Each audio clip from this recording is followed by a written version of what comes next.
ଆଞ୍ଚଳିକ ପାଣିପାଗ ବିଭାଗରୁ ମିଳୁଥିବା ସୂଚନା ଅନୁଯାୟୀ ଜଳୁଛି ସାରା ଓଡ଼ିଶା। 6 ଯାଏଁ ଗ୍ରୀଷ୍ମ ପ୍ରବାହ। ଏହିସବୁ ଜିଲ୍ଲାକୁ ସତର୍କତା ଜାରି। ତ ଖବରଟି ଆମେ ଭିଡ଼ିଓରେ ଆଗକୁ ଜାଣିବା, କିନ୍ତୁ ତା ପୂର୍ବରୁ ଆପଣ ଆମ ଚ୍ୟାନେଲକୁ ନୂଆକି ଆସିଥିଲେ ଚ୍ୟାନେଲକୁ ଗୋଟେ ସବସ୍କ୍ରାଇବ୍ କରି ବେଲ୍ ଆଇକନ୍କୁ ଅନ୍ କରନ୍ତୁ, ଯାହାଦ୍ୱାରା ଯେତେବେଳେ ବି ପାଣିପାଗର ଲାଟେଷ୍ଟ ଖବର ଆପଣଙ୍କ ପାଖରେ ସର୍ବପ୍ରଥମେ ପହଞ୍ଚିବ। ଚାଲନ୍ତୁ ଖବର ଉପରେ ନଜର ପକାଇବା। ଜଳୁଛି ସାରା ଓଡ଼ିଶା। ଆଜି ମଧ୍ୟ ଅସହ୍ୟ ହେବ ତାତି।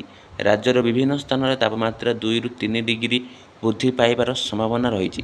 ଆସନ୍ତା 6 ତାରିଖ ପର୍ଯ୍ୟନ୍ତ ହିଟ୍ ୱେଭ୍ ଜାରି କରିଛି ଆଞ୍ଚଳିକ ପାଣିପାଗ କେନ୍ଦ୍ର। ଗ୍ରୀଷ୍ମ ପ୍ରବାହ ଜାରି ରହିଥିବାରୁ ତାପମାତ୍ରା 43 ଡିଗ୍ରୀ ଛୁଇଁପାରେ ବୋଲି ଅନୁମାନ କରାଯାଇଛି।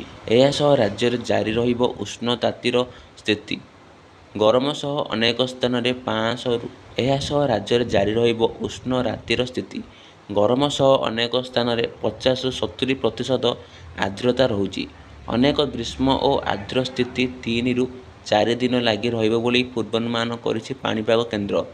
ଗ୍ରୀଷ୍ମ ପ୍ରବାହକୁ ଦୃଷ୍ଟିରେ ରଖି ବିଭିନ୍ନ ଜିଲ୍ଲାକୁ ସତର୍କତା ଜାରି କରାଯାଇଛି। ନୟାଗଡ଼, ବୌଦ୍ଧ, କନ୍ଧମାଳ, କଟକ, ଯାଜପୁର ଓ ଭଦ୍ରକକୁ ୟେଲୋ ୱାର୍ଣ୍ଣିଂ ଜାରି କରିଛି ପାଣିପାଗ କେନ୍ଦ୍ର। ଉଷ୍ଣ ରାତିର ସ୍ଥିତିକୁ ନେଇ ବଲାଙ୍ଗୀର, କଳାହାଣ୍ଡି, ବୌଦ୍ଧ, ମାଲକାନଗିରି, କେନ୍ଦୁଝର, କଳାହାଣ୍ଡି ଓ ନୟାଗଡ଼ରେ ୟେଲୋ ୱାର୍ଣ୍ଣିଂ ଜାରି କରିଛି ପାଣିପାଗ ବିଭାଗ। ଛୋଟ ପିଲା, ବୟସ୍କ, ରୋଗାକ୍ରାନ୍ତ ଓ ଗର୍ଭବତୀ ମହିଳାଙ୍କୁ ଖରାକୁ ବାରଣ କରାଯାଇଛି।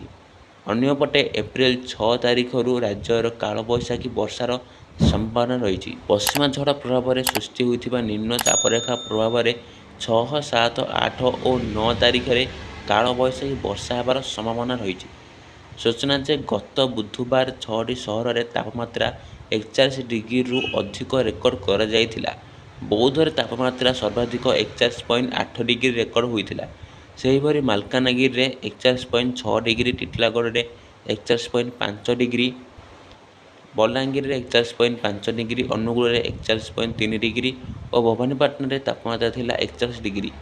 Bhawanipatna 41 degree, Jharsuguda 40.8 degree, Nayagarh 40.6 degree, Jharsuguda 40.8 degree, Nayagarh 40.6 degree, Sambalpur 40.4 degree, Talcher 40.4 degree ରହିଥିଲା।